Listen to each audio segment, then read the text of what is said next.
The Committee on Parole is called back to order. The time is 1:17.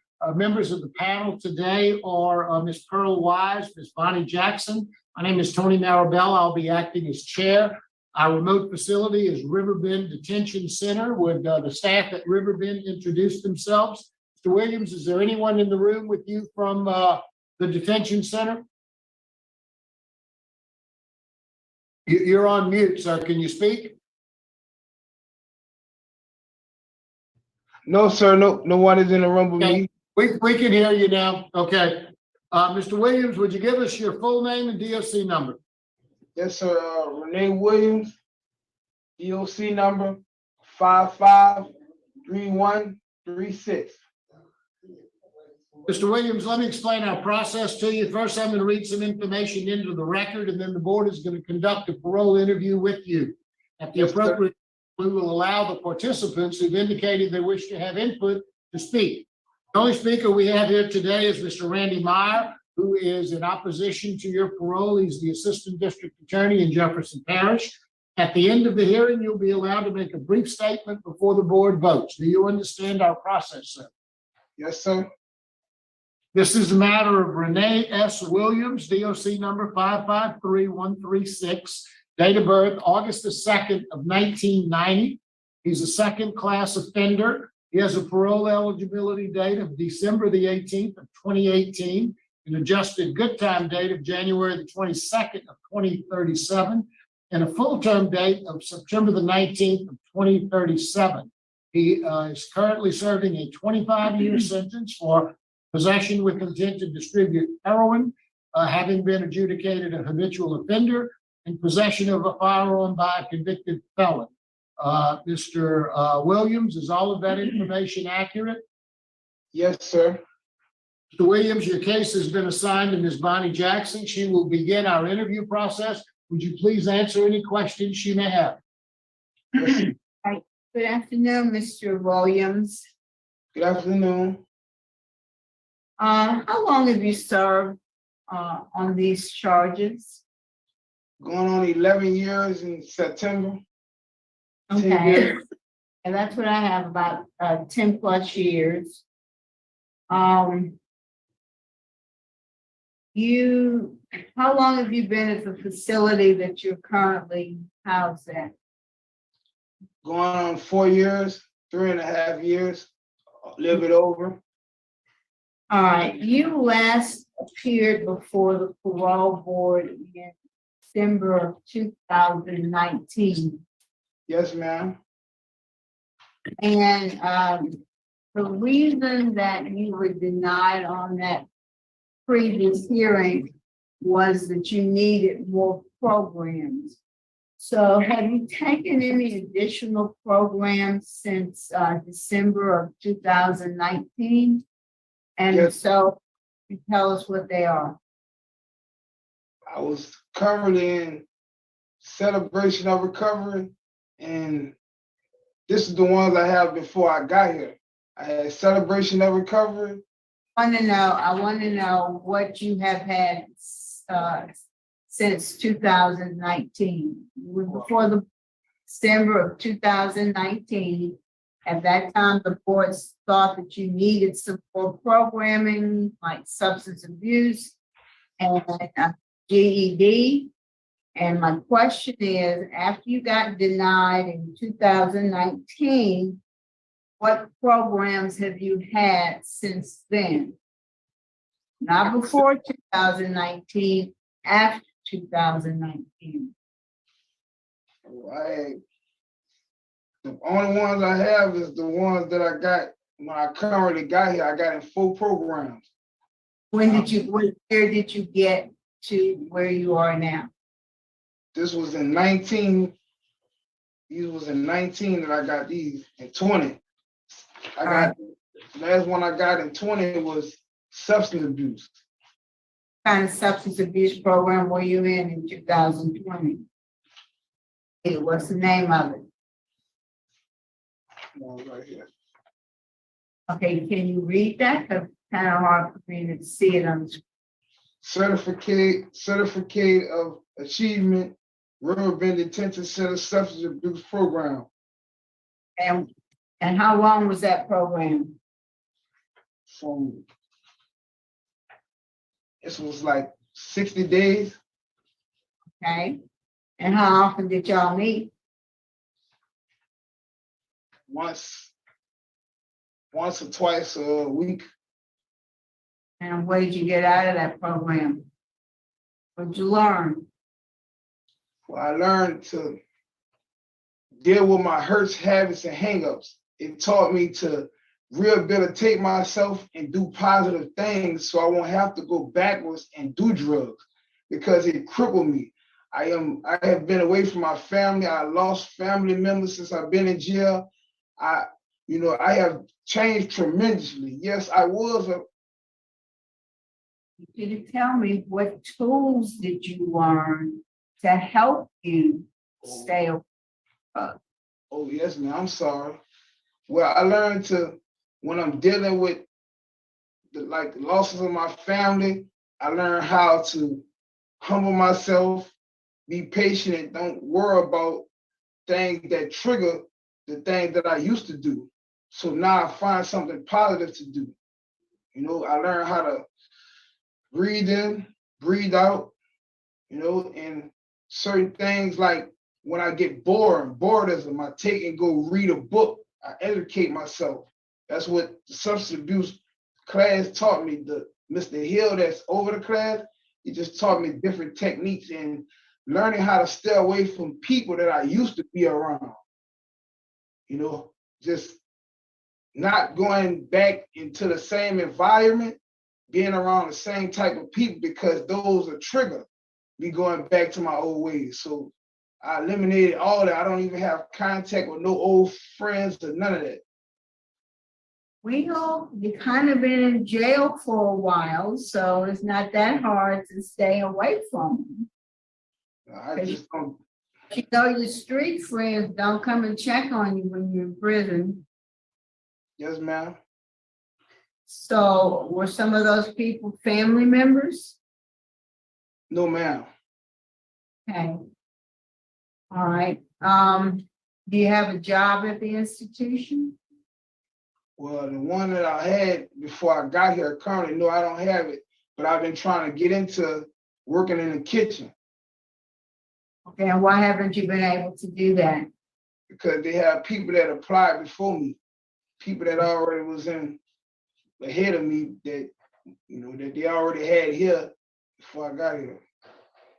Are you in a GED program? No, ma'am, but I have GED credits on my rap sheet. Well, have you gotten your GED yet? No, ma'am. Why aren't you in the GED program right now so you can get your GED? Because they don't have any programs here anymore. Ever since like 2020, everything shut down. The man had left.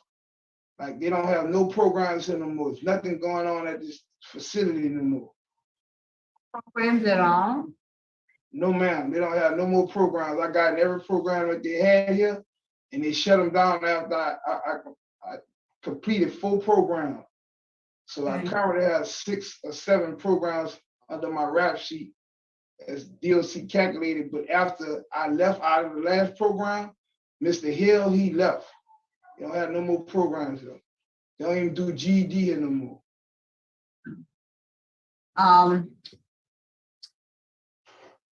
So tell me about your drug habit. When you were on the street, because you have a possession with intent to distribute heroin and also a felon in possession firearm. Were you a drug user or were you a drug seller? Yes, most of the time I was a drug user. And what kind of drug did you use mostly? I did marijuana and I started snorting heroin. I was going through a lot. I was under a lot of pressure, but I made bad decisions. I'm not here to make excuses. Slow down. Yes, ma'am. How often were you using drugs? Every day. How are you supporting that habit?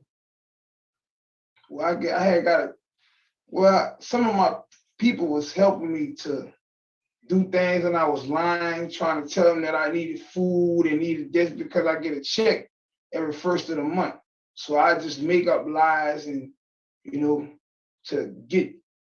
What kind of check would you get at the first of the month? What were you getting a check for?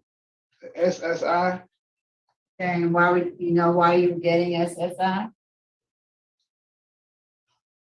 Well, I was dealing with mental health. I had been getting a check since I was like 6 or 7. Did they tell you what your mental health issue was?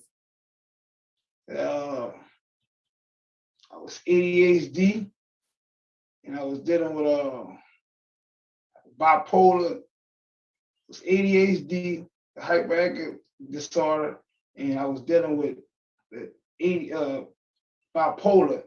Something I don't really know the actual thing. Okay. Bipolar. How far did you go in high school? Or how far did you go in school, period?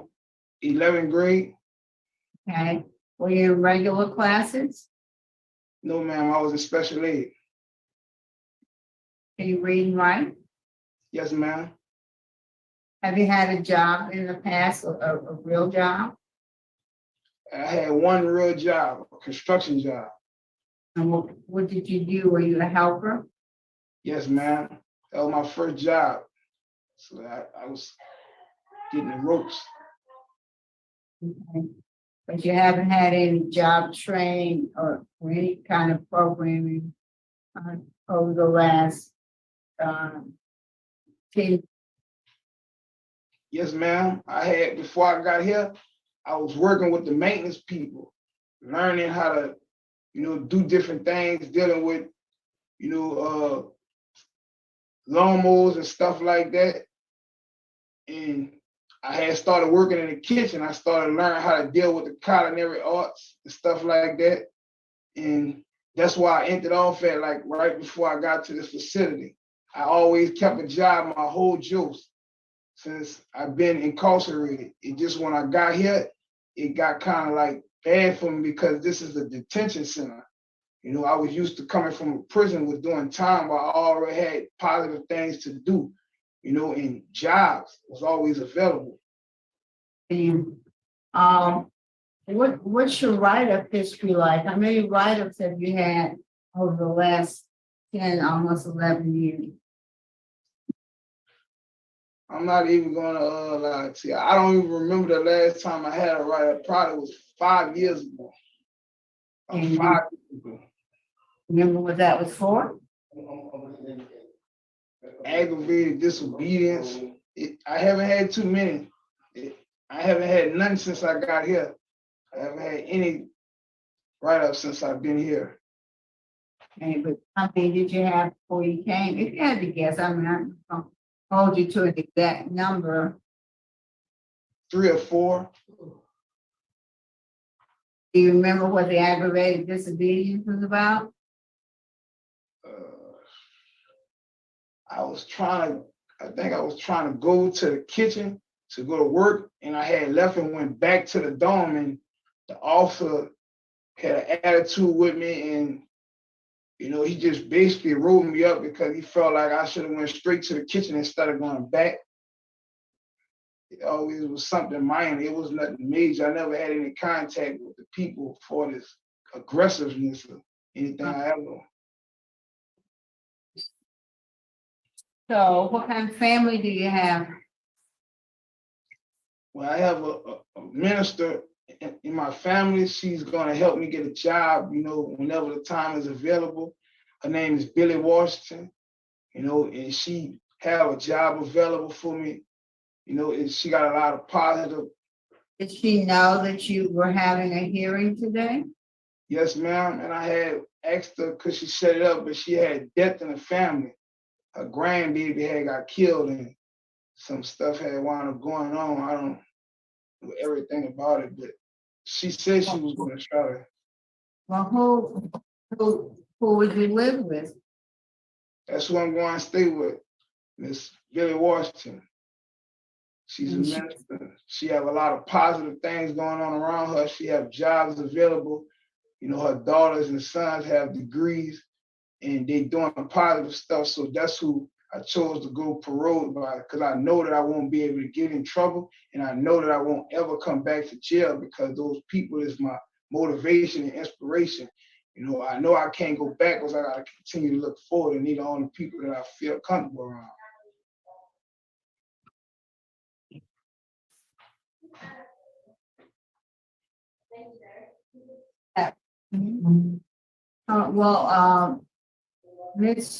Mr. Williams, Riverbed does have a high set. I can't hear. I said Riverbed, where you are, does have high set, which is your high school. Speaker, I can't hear.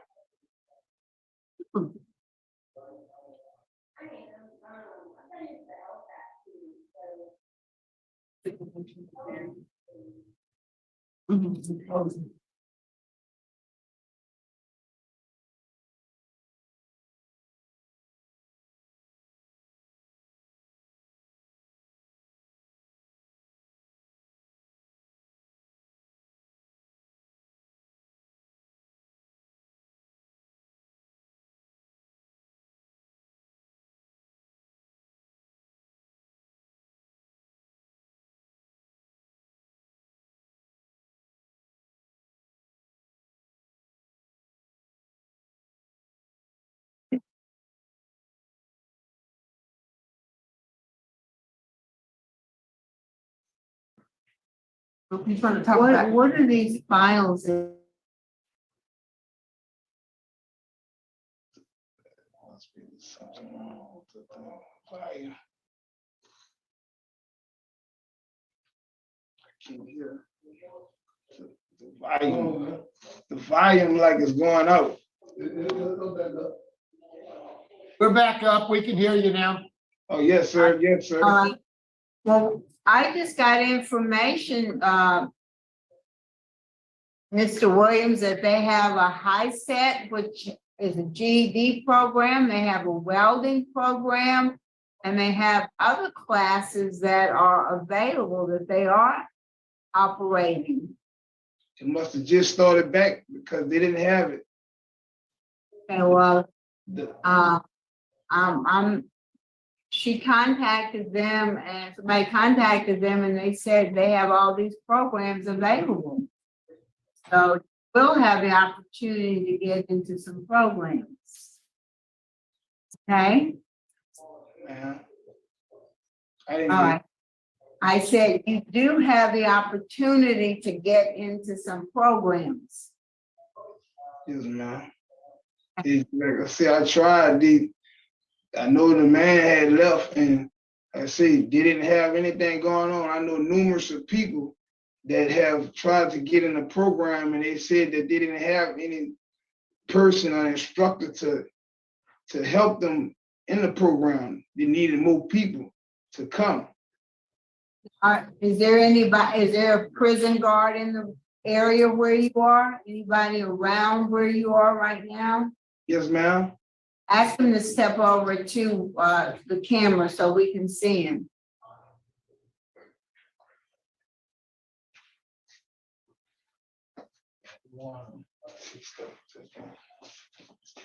Hello. Hi, how are you? All right. What's your name? Officer Baker. Officer Baker, do y'all have programs going on like high set, GED, welding? Are y'all having classes at Riverbed now? Yeah, I think Miss Martin, she has classes.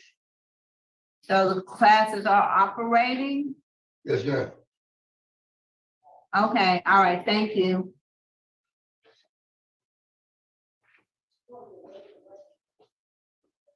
All right, well, Mr. Williams, you might need to check in again, try to get in the programs, because they do have programs available.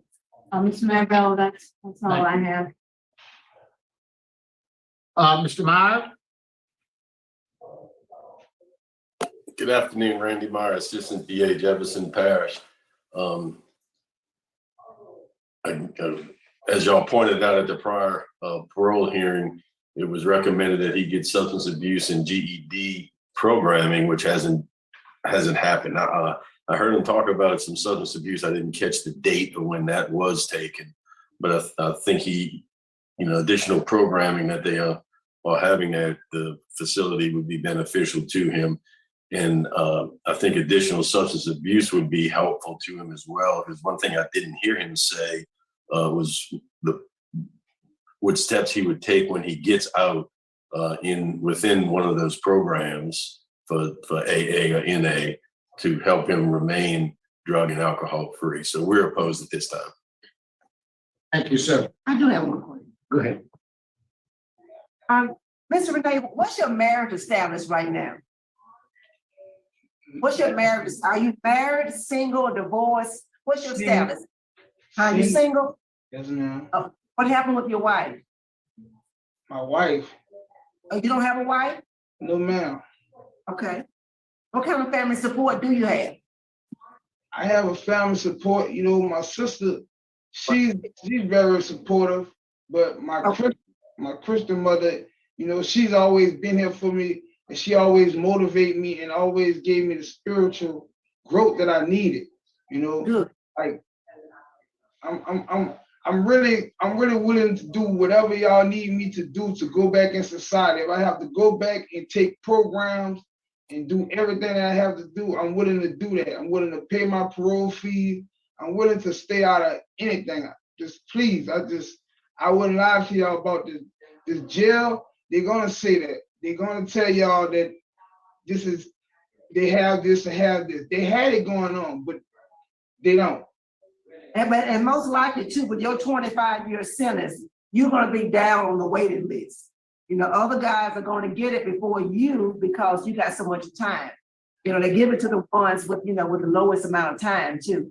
That is a factor. They don't always explain that, and tell you that, but that's generally the way programs are done. So if you were successful today, where would you live? I'm going to Garyville, Louisiana. Okay. And live with who? Miss Washington, Miss Billy Washington, the minister. Oh, your Christian mother. Because my mother and my father is deceased. So, I'm sorry. Okay. you know, Then for his employment, well, you just get back on your SSI then, huh? no, ma'am, I have a job lined up. We talked about that.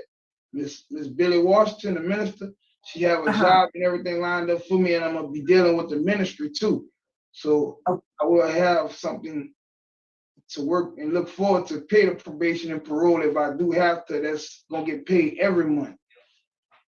So what about are you on any medications for the reason you was getting SSI? Are you on any medication?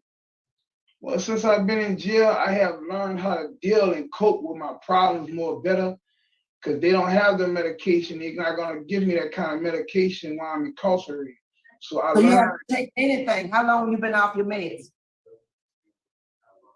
It's been some years. Okay, so, this whole time, is it fair to say, this whole time you've been down on this charge? Yes, ma'am. All right, that's all I have. Thank you. Thank you. Mr. Williams, is there anything you'd like to say before the board votes? Yes, sir. I honestly have made tremendously change since I've been in here. Yes, I made things in the past look, I made bad decisions in the past. I was 22 years old, but I was a child in the mind. Now I am a grown man. I'm really ready to go back in society and do what I have to do. I don't have any energy to go do anything wrong. So all I ask is that y'all have sympathy for me as the person I am today, who I have become. Because the past, I don't know that person no more. All I know is the person that I am now, and I have gained spiritual growth. I have understood y'all positioning. So I understand what y'all see, how y'all look at people who do not do the right things and people who have made bad decisions. But all I ask is that I do get a chance to be able to go back to help my family and be a productive citizen. Because I don't have no kind of energy to, to do anything wrong. I'm in an environment to where I don't have any help in here. It's not kind of positive. I'm still staying positive in a negative situation.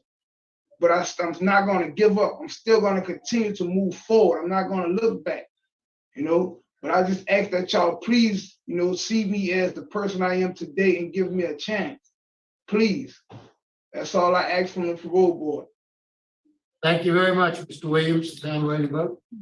Okay, Mr. Williams, Mr. Jackson. Mr. Brooks, I have changed some. I have grown, and I think perhaps not the same person that you were when you came into the prison. What I'm concerned about, one thing let you out, is another thing to make sure when you get out, you're in a position that you can stay out. And I just don't think right now you have all the tools that you need to be successful. I think you have a desire to be successful. I can hear that in what you're saying, but I don't think you have the tools that you need to help you. It's going to be tough out there when you get out. And the world has changed. Even in 11 years, the world has changed tremendously. And you need to have every advantage that you can have, like a GED, like a skill, like some substance abuse education to help you for when you get out. So I'm going to deny you today because I think you have some more work to do, but it's not because I don't think you're on the right track, and it's not because I don't think that you're genuinely trying to make a change. I just think you need a little bit more help. And so I'm going to deny you today. I'm going to encourage you to get in the GED program, a substance abuse program, and then reapply again when you're eligible. But also, you need to have your support system around you. You need to have Ms. Washington here to tell us how she's going to support you. So you've got to show us that you really do have things in place so that when you get out, you can be that successful person that I know you want to be. Okay? So just put in. I have substance abuse, and I have. Mr. Williams, we're voting, sir. All right. But they're more in depth. There's some substance abuse programs that are going to offer you some more. You can't ever have too much, but you also get your high school, your GED if you're able to get it. But mainly, you need to have people who are going to be on Zoom or be here in person to say, look, I'm going to do this, this, this, and this to help Mr. Williams. So get everything in place, and when you're eligible, reapply, and things may go differently for you, okay? Thank you, Ms. Jackson. Ms. Wise. Mr. Williams, you are a young man. You're third offender, you're a young man. I feel inclined to take a chance on you. My goal is to grant after you complete the Steve Hall treatment program. And while you're in Steve Hall, get some things worked out. The bipolar and, get all those things worked out. And I think they can guide you, going forward. And then you work on your transition plan. You do need to get something in black and white about your plans. That would have helped today. If someone else was here to say that they want and you were denied in 19, and you got voted for a rehearing in 22, and so here we are.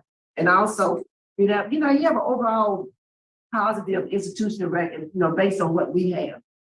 And I want you to follow Steve Hall's recommendation, but then that's only one vote. And I'm just hopeful for you. That's what she said. Mr. Williams,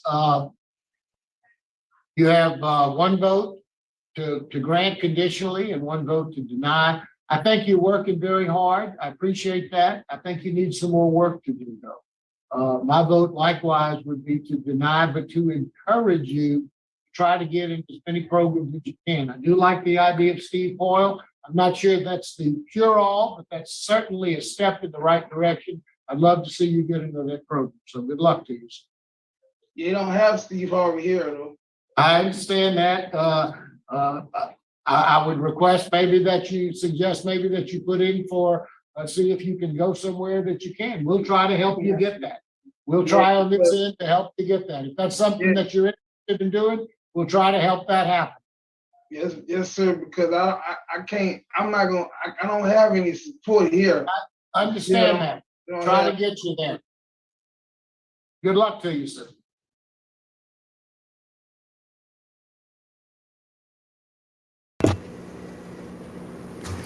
It's our beautiful system at work, that's all I can say. I say that sarcastically. Regardless of whether you think you should get out or not, it's just absolutely absurd that you have a man here who is saying that he wants to take programs, but he can't because he doesn't fit the criteria really. So he's on the bottom of the line. Then they're telling him you can't get out because you need more programs. And he's saying, well, I would like more programs. And then they say, well, why don't you get into something like a Steve Hoyle? Which is, it's bizarre because we have seen over and over and over again where they order a man to go or woman to Steve Hoyle. And then it happens because if the parole board orders something, it has to be done. They have that kind of power. But here they go and they tell this man, you should go there. And he says, but they don't have that here. And they said, oh, well, we'll see what we can do. Do you think that they're, as soon as this is done, putting in their notes, send him to Steve Hoyle? I don't, because why wouldn't they have just said, we'll send you to Steve Hoyle? Maybe they would put a note to recommend it and maybe someone one day will read that note. I don't know, but I don't get it. There has to be a reason for why certain people they recommend to Steve Hoyle, certain people they don't. I like to believe that there is a reason, whether it's a good reason or a bad one, versus just random flip of like a dice, a coin. Whatever mood they're in. I don't get it. You see the prisoners back there in the black and white stripe. I wonder why you get black and white stripe versus orange. Man, that classic black and white stripe.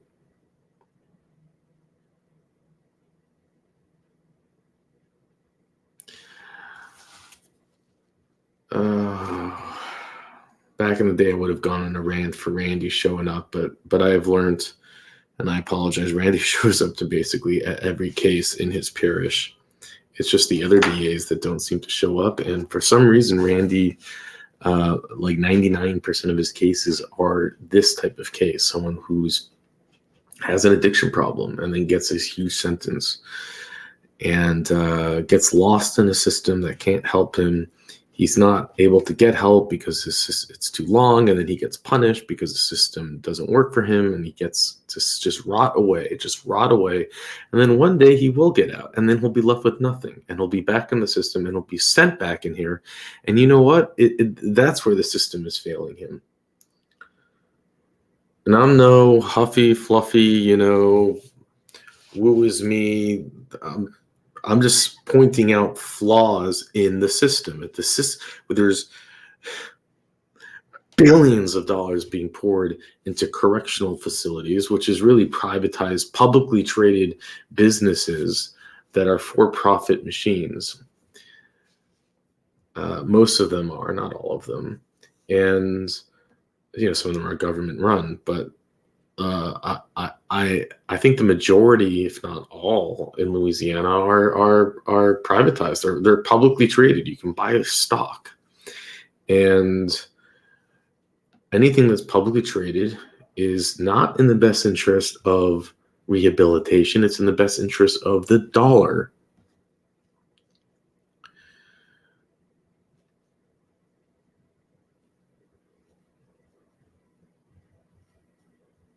So what happens is that you have prison guards that get paid minimum wage and have almost no room for promotion or growth, and you have a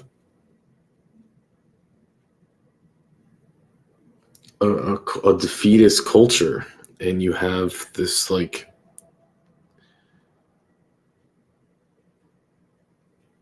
the alignments are just not there, right? It's not about, you're not getting a bonus on every prisoner that you release. That's how it should be done. Every prisoner that you release that doesn't return over the course of a certain amount of time should be like a grant, because it would be cost savings. It doesn't need to be a taxpayer expenditure. You would look at it as, what are the numbers today? And then if the prisoner doesn't return, then a certain percentage of that cost saving should be rewarded to the prison, which would be the shareholders. And that can be what motivates the right decision making. But right now it's not. Anyways, that's just me ranting. But until, we don't need to, just saying to deprivatize prisons, I don't think is the right thing either. I don't think the feds do a good job with these things at all either. I think that privatized businesses do excellent work at what they do. But in this case, their fiduciary responsibility, or their responsibility, is to the fiduciary, which is the shareholder, which is profits. So if you want to fix that problem, I know I'm going off in a total digression here, but it would then be to change what delivers the profits versus keeping an inmate in as long as you can, because every day that a bed is filled is higher profits. Every day a bed is empty, it's like a hotel business. You want to have full rooms all the time until the inmate becomes sick, because then that room becomes very expensive. And what do we see when that happens? They get paroled. Isn't that strange? The buck is passed to someone else. But that expensive inmate, that inmate that now is not generating a profit, is generating a loss, they suddenly get paroled. It's not me just saying this. I have read up on it. There's a book I can recommend. There's probably a ton of books. It's pretty basic, actually. It's not like this is no conspiracy theory. It's very, like, it makes just perfect sense. So, but yeah, and the good news, I do think that it is a fixable problem. We just have to change how they are rewarded. But that would never happen either, because you don't have lobbyists. The lobbyists are paid by the prison, by the institutions, and not paid by non-for-profits to lobby lawmakers to change how things are done. It's just, but maybe over time, as it becomes more and more apparent how messed up our system is, maybe one day change will come around. It'll be a slow process. Anyways, with that, I will let you go. If you have any ideas on how you think things can improve, put it in there. And you know what? Not all the time things. I'll give you an example. I found out recently in California, correctional officers, if you call them that, they get paid $100K a year starting salary. And a lot of people thought, hey, that would solve problems with prisons, versus like Louisiana correctional officers get paid minimum wage, like the minimum wage. And then they say, well, that's part of the problem, because they are then smuggling in things so that they can live, and they're they're bringing in drugs and all that stuff. Well, in LA, they make $100,000 and they had the same problem. So it didn't solve it. So, throwing money at things also doesn't always solve problems, but we got to keep trying. Anyways, I'll really let you.